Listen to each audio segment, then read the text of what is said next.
In this particular lecture or session, we will see a sample problem which has been done using CFX.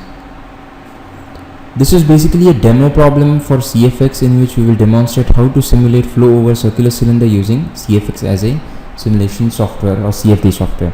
The background of this particular demo is basically a solution of an unsteady flow passed over a circular cylinder. We will be studying that particular problem, and we will study the vortex shedding process also along with it. And we already know that flow past a circular cylinder is one of the classical problems of fluid mechanics. The geometry also suggests a steady and symmetric flow pattern, and for low Reynolds number we observe that the flow is steady and symmetric. That is, on both sides of the cylinder we observe a similar type of pattern, and also the flow is steady state, and any disturbances introduced at inlet gets damped by the viscous forces at low Reynolds number. So they just get diffused or damped within the flow if we introduce any type of disturbances like change in spike change in the flow rates and velocities. And as such, if we go on increasing the Reynolds number, the disturbance at the upstream flow cannot be damped, so they go on percolating along with the flow, or go on propagating along with the flow, and this leads to a sort of a important periodic phenomenon downstream, that is after the cylinder, known as vortex shedding. We will also see what it is in the later slides. So this is the particular problem statement shown in graphical form, and we are going to study flow over a circular cylinder. And what we first do is basically we will consider cylinder of diameter 1. The Reynolds number, which is based on diameter 1, is basically 150. Accordingly, we select the velocities based on the Reynolds number to maintain Reynolds number as 150. So this is the flow that is coming in over the cylinder. So what is the velocity distribution and drag on the cylinder is basically our aim to study this particular problem, and we will try to find out the velocity distribution as well as drag on the circular cylinder. So basic parameters of importance that we will be focusing on are flow separation, drag on cylinder, and velocity distribution.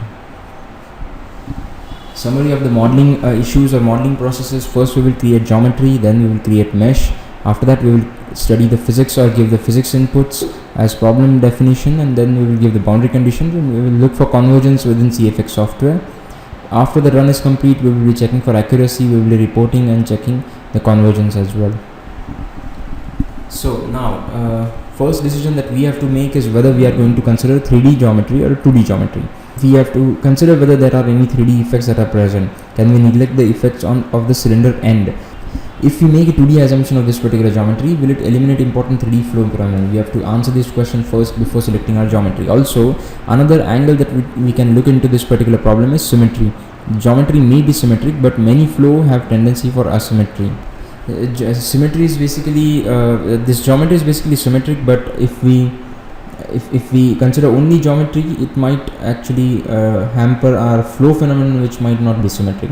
So if we make a symmetry assumption, will it eliminate important asymmetric effect? That we have to make.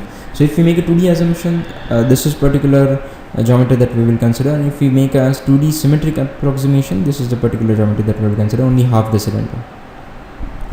So now let us bring in more light on these particular questions. 2D approximation basically will work in this particular case if the length to diameter ratio is large, which is true in our case, which we will assume in our case true, and so we will make a 2D approximation. Also, the cylinder end effects can be neglected. Now the symmetry approximation.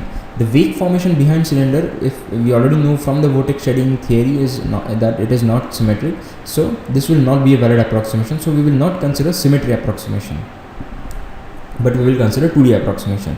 The domain extent that we are going to model is basically external flow, and how far will the domain boundaries from the cylinder. We have to decide and take a call on that. We will say that for this particular modeling or this particular problem, we will consider upstream, which is about 11.5 times the diameter. We will consider downstream also to the extent of 20 times diameter, and each cross stream we will consider 12.5 times diameter.